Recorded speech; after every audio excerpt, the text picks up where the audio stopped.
My name is Favor, and this is not my story, but it is a real-life kind of story.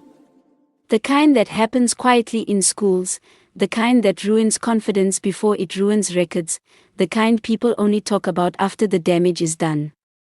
The letter came on a Wednesday morning. I remember, because Wednesdays were usually calm in our school. No assembly drama. No surprise inspections. Just classes, noise, and we hoped that the week would end peacefully. When the principal's secretary called my name over the intercom, my heart skipped, but not out of fear. I was a senior student, one of the good ones. No record of fighting. No cheating. Teachers trusted me. I trusted myself. That was my first mistake. Inside the principal's office, 3 teachers sat with faces hard like stone.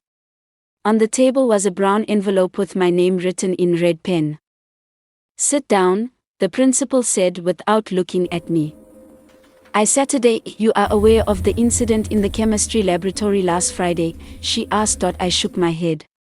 "No, Ma." The vice principal scoffed. "Don't pretend." They said chemicals had gone missing. Someone had tampered with exam scripts kept in the lab cupboard. A written confession had been submitted, anonymous, but my name was mentioned. I laughed. I actually laughed. Because it sounded ridiculous. I wasn't even in school on Friday, I said quickly. I was at the clinic. My mother can. Enough, the principal snapped. We have witnesses. That was when fear finally entered my body. The so-called witnesses were 2 students I barely spoke to. One owed me money. The other had once begged me to help him copy during a test. I refused. Now they were saying they saw me near the lab. Not inside. Not doing anything. Just near. I begged to call my parents. They said later. I asked for proof. They said the confession was enough. By the end of that meeting, my school uniform felt heavy on my body, like it no longer belonged to me. "You are hereby expelled with immediate effect," the principal said, sliding the letter across the table.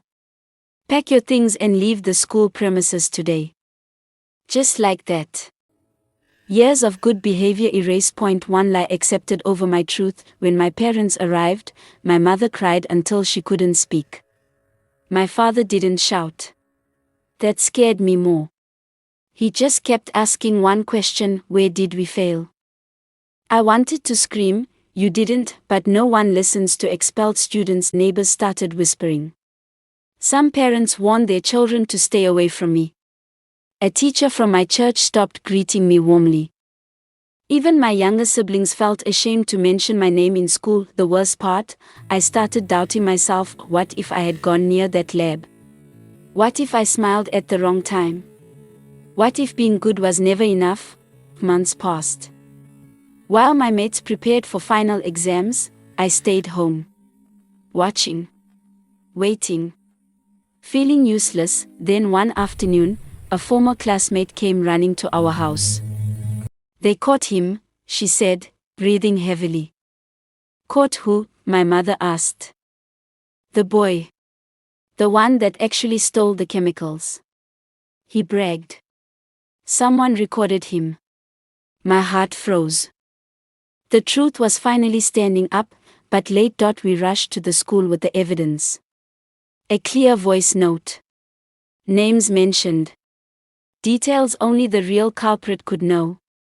The principal listened. Silence filled the office. Finally, she sighed. Mistakes happen. Mistakes. My mother stood up. A mistake destroyed my child's future. There was no apology. Just paperwork. A letter saying my expulsion was regrettable. An offer to re-enroll me the following session, but something inside me had already changed. I returned to school, but I was no longer the same. I studied harder. Not because I wanted to prove them right, but because I refused to let injustice define my ending. Today, when people see my results, they call me lucky. They don't know the nights I cried quietly. They don't know how close I came to giving up. They don't know how painful it is to be punished for innocence. That's why I tell this story. Because somewhere right now, a child is being blamed for something they didn't do. Somewhere, a voice is being ignored because it is quiet and honest. Somewhere, a school is choosing convenience over truth.